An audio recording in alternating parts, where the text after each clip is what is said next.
Encontré un teléfono antiguo escondido en el ático de la casa que heredé de mi abuelo.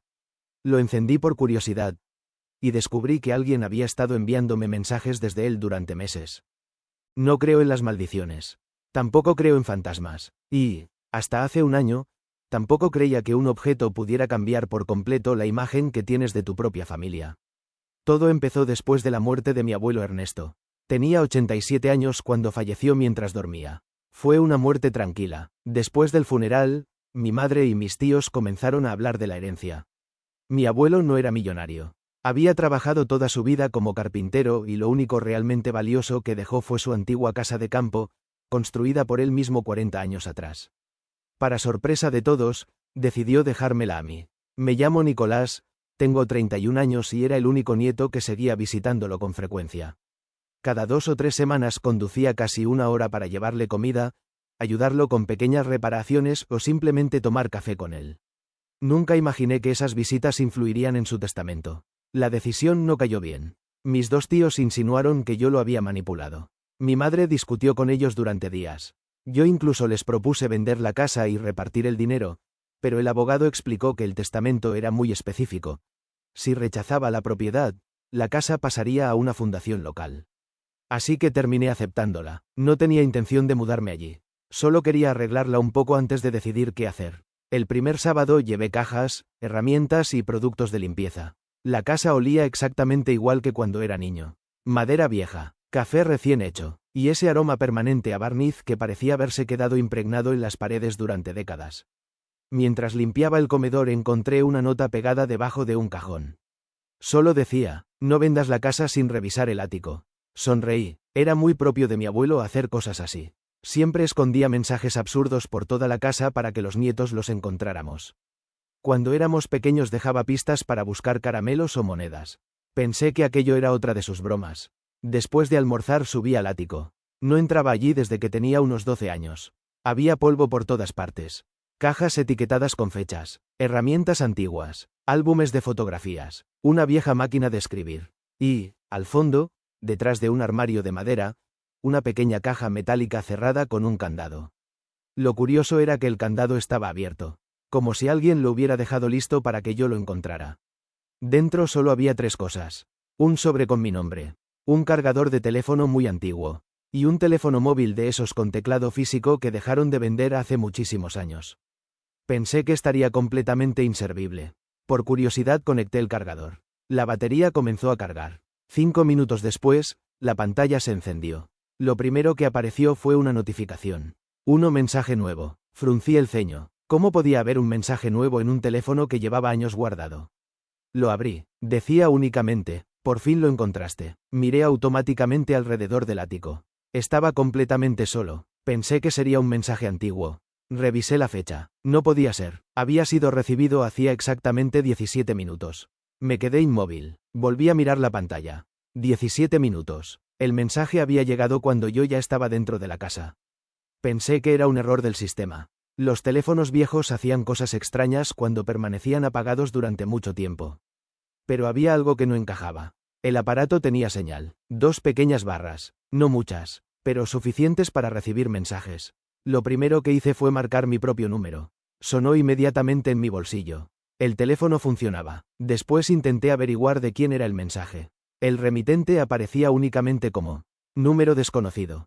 Respondí impulsivamente. ¿Quién eres? No esperaba una respuesta, mucho menos tan rápida. Menos de un minuto después llegó otro mensaje. Antes de hacer preguntas, abre el sobre. Miré la caja metálica. El sobre seguía allí. Lo había ignorado por completo. Lo abrí. Dentro había una sola hoja escrita con la letra de mi abuelo. Nicolás, si encontraste esto significa que hice bien las cuentas y todavía llegaste a tiempo. No llames a nadie, no le cuentes a tus tíos. Y, sobre todo, no enseñes ese teléfono a tu madre hasta que entiendas por qué existe. Sentí un escalofrío. Mi abuelo había muerto hacía más de 2 semanas. ¿Cómo podía escribir una carta mencionando un mensaje recibido 17 minutos antes? Seguí leyendo. Cuando termines de leer, vuelve a mirar el teléfono. Lo hice. Había otro mensaje. No estás solo en esa casa. Sentí un golpe de adrenalina. Recorrí todas las habitaciones. Abrí armarios. Revisé el patio, el garaje, nada, no había nadie. Llamé a un amigo que era cerrajero para preguntarle si había visto algún coche cerca al llegar. Me dijo que no, el camino estaba completamente vacío. Cuando regresé al ático había un tercer mensaje. No me refería a este momento. Me refería a tu familia. Ahí dejé de pensar que era una broma. Durante el resto de la tarde intercambié varios mensajes. La persona nunca respondía directamente quién era. Solo hacía preguntas. ¿Confiabas en tu abuelo? ¿Sabes por qué heredaste la casa? ¿Conoces realmente a tu madre? Aquello empezó a molestarme. Respondí, si esto es una broma, ya basta. La contestación llegó casi al instante. No es una broma. Busca el compartimento debajo del banco del taller. El taller era el lugar favorito de mi abuelo. Había construido prácticamente toda la casa con sus propias manos. Fui inmediatamente. El banco de trabajo pesaba muchísimo. Tardé varios minutos en moverlo. Debajo encontré un pequeño compartimento oculto. Nunca lo había visto. Dentro había un cuaderno y un pendrive. El cuaderno estaba fechado durante los últimos 6 años de vida de mi abuelo. Era una especie de diario. Las primeras páginas hablaban de cosas normales. Su salud, el jardín, las visitas de los vecinos. Pero, de repente, todo cambió. Había una entrada que decía: creo que mi hija volvió a entrar en casa buscando los documentos. Mi hija, es decir, mi madre. Seguí leyendo. Otra anotación. No puedo decirle todavía a Nicolás. Si me equivoco destruiré a la familia. El corazón empezó a latirme con fuerza. ¿Destruir a la familia? ¿Por qué? El diario hablaba constantemente de unos documentos. Nunca especificaba cuáles. Solo repetía que debían permanecer ocultos. Conecté el pendrive en mi portátil. Dentro había decenas de archivos escaneados. Escrituras, contratos, fotografías, y una carpeta llamada Si yo muero. La abrí. Había un vídeo. Mi abuelo aparecía sentado en el mismo taller. Se veía mucho más delgado que como yo lo recordaba. Miró directamente a la cámara. Nicolás. Si estás viendo esto es porque ya no estoy. Tuve que detener el vídeo. No estaba preparado. Respiré hondo y continué. Antes de juzgar a nadie, revisa todos los documentos. No quiero que odies a tu madre. Quiero que entiendas por qué tomó las decisiones que tomó. Eso me confundió todavía más. Mi abuelo comenzó a contar una historia que jamás había escuchado. 30 años antes, mi abuela enfermó gravemente. El tratamiento era muy costoso. La familia necesitaba dinero desesperadamente. Uno de mis tíos propuso vender la casa. Mi abuelo se negó. Entonces mi madre, sin que nadie más lo supiera, hipotecó una propiedad que había heredado de una tía para pagar parte del tratamiento. Nunca se lo contó a nadie. No quería que sus hermanos se sintieran en deuda. La enfermedad de mi abuela mejoró durante un tiempo, pero años después falleció igualmente. La deuda permaneció. Mi madre pasó casi 15 años pagándola en silencio. Mientras tanto, mis tíos siempre creyeron que ella no había ayudado económicamente. El vídeo terminó con una frase inesperada. Tus tíos quieren vender esta casa porque creen que es el único bien importante que dejé. Pero legalmente nunca fue solo mía. La mitad le pertenece moralmente a tu madre. Ella jamás quiso reclamar nada. Si decidía decírselo a tus tíos, destruiría la relación para siempre. Me quedé en silencio. Todo aquello era completamente distinto de lo que esperaba. No había crimen, no había asesinato, había un enorme secreto familiar. Entonces sonó el teléfono antiguo. Esta vez no fue un mensaje.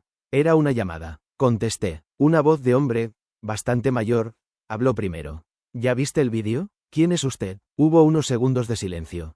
Me llamo Esteban. Fui el mejor amigo de tu abuelo durante 50 años. Mi abuelo había dejado aquel teléfono preparado con él.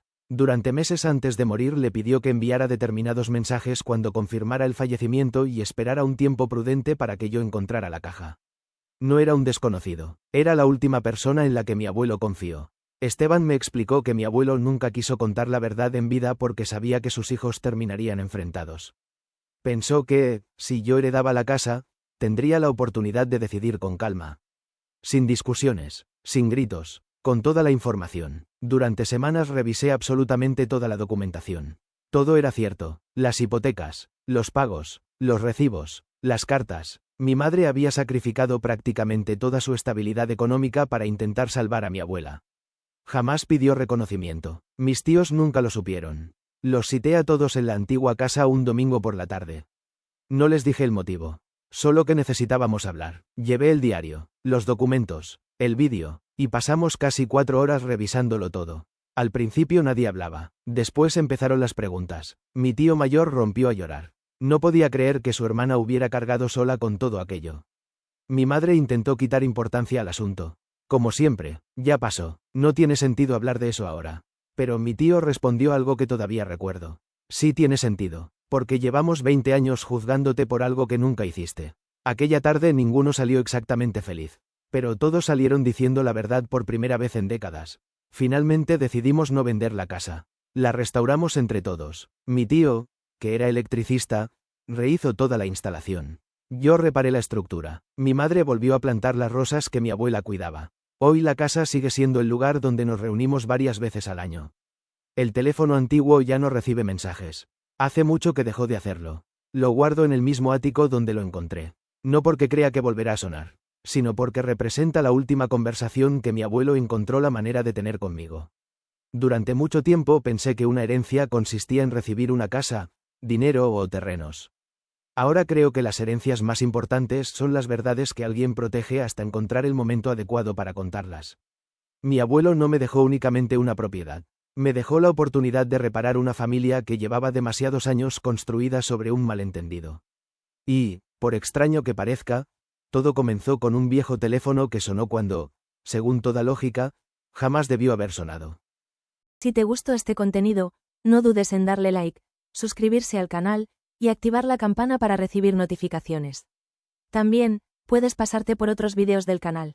De ese modo me ayudarías mucho a seguir creando más contenido como este.